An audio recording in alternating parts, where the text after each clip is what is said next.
ದೊಡ್ಡ ಮಟ್ಟದಲ್ಲಿ ಅಂದರೆ ಅದೇ ಮಕ್ಕಳ ಮಧ್ಯ ಬಾಂಧವ್ಯ ಇರ್ತಿರ್ಲಿಲ್ಲ ನಮಗೆ. ಹಸ್ಬೆಂಡ್ ಜೊತೆಗೆ ಚೆನ್ನಾಗಿರೋಕ್ಕಾಗ್ತಿರ್ಲಿಲ್ಲ. ನಮ್ದು ಆ್ಯಕ್ಚುಲಿ ಲವ್ ಮ್ಯಾರೇಜ್. ಮದುವೆ ಆದಮೇಲೆ ಅದು ಒಂದು 2 ಇಯರ್ಸ್ ಚೆನ್ನಾಗಿತ್ತು. ಅದಾದಮೇಲೆ ಅದೇ ಸಣ್ಣ ಪುಟ್ಟ ಕಿರಿಕಿರಿ, ಟೈಮ್ಸ್ ಕೊಡೋಕ್ಕಾಗ್ತಿರ್ಲಿಲ್ಲ ನಾನು ಮೇಯ್ನು. ಬರೀ ಆಫೀಸು ಮನೆ ಅಂತಿದ್ರೆ ಮಕ್ಳ ಜೊತೆಗೆ ಟೈಮ್ ಇಲ್ಲ, ಹಸ್ಬೆಂಡ್ ಜೊತೆಗೆ ಟೈಮ್ ಇಲ್ಲ, ಫ್ಯಾಮಿಲಿಗೆ ಟೈಮ್ ಕೊಡೋಕ್ಕಾಗ್ತಿರ್ಲಿಲ್ಲ, ಫ್ಯಾಮಿಲಿಲಿ ಒಂದು ಫಂಕ್ಷನ್ ಅಟೆಂಡ್ ಆಗೋಕ್ಕಾಗ್ತಿರ್ಲಿಲ್ಲ, ಯಾವುದಕ್ಕೂ ಇದು ಮಾಡೋಕ್ಕಾಗ್ತಿರ್ಲಿಲ್ಲ. ಯಾವತ್ತೋ ಒಂದೊಂದು ಸರಿ ಫ್ಯಾಮಿಲಿ ನೋಡೋ ಥರ ಆಗ್ತಿತ್ತು, ವರ್ಷಕ್ಕೋ 6 ತಿಂಗಳಿಗೋ ಆ ಥರ ನೋಡೋ ಥರ ಪರಿಸ್ಥಿತಿ ಬರ್ತಿತ್ತು. ಅದು ಬಿಟ್ಟ ಮೇಲೆ ತುಂಬ ಖುಷಿಯಾಗಿದ್ದೀನಿ ಸರ್ ನಾನು. ಸೊ ಅವಾಗ ಸಣ್ಣ ಸಣ್ಣ ವಿಚಾರಕ್ಕೂ ದೊಡ್ಡ ದೊಡ್ಡ ಕೋಪ ಹಾಂ, ಬಂದ್ಬಿಡುತ್ತೆ. ಸಣ್ಣ ಖುಷಿ. ಆವಾಗ ಅಂದರೆ ತುಂಬ BP ರೈಸ್ ಆಗ್ತಿತ್ತು ನನಗೆ. ಕಿರ್ಚಾಡ್ಬಿಡ್ತಿದ್ದೆ, ಮಕ್ಕಳಿಗೆಲ್ಲ ಹೊಡೆದ್ಬಿಡ್ತಿದ್ದೆ ಹಿಡ್ಕೊಂಡು.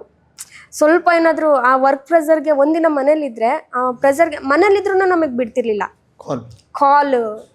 ವಿಡಿಯೋ ಕಾನ್ಫರೆನ್ಸ್ ಇದೆ, ಎಮರ್ಜೆನ್ಸಿ ಮೀಟಿಂಗು ಅಟೆಂಡ್ ಮಾಡಲೇಬೇಕು, ಆ ಫೈಲ್ ಕಳಿಸಿ, ಈ ಫೈಲ್ ಕಳಿಸಿ, ಬರೀ ಆ ಥರ ಇರೋದ್ರಿಂದ ಏನಾಗ್ತಿತ್ತು ಅಂದರೆ ಮನಸ್ಸಿಗೆ ತುಂಬ ಒಂಥರ ಹಿಂಸೆ ಅನಿಸ್ತಿತ್ತು. ಮನೇಲಿದ್ರೂ ನಮಗೆ ಬಿಡಲ್ವಲ್ಲ, ಇಂಥ ಜೀವನ ನಮಗೆ ಬೇಕಾ ಅನ್ನೋ ಥರ ಒಂಥರ ಫೀಲ್ ಆಗ್ತಿತ್ತು. ಬಟ್ ಅನಿವಾರ್ಯ, ಏನು ಮಾಡೋಕ್ಕಾಗಲ್ಲ, ಮಾಡಲೇಬೇಕು.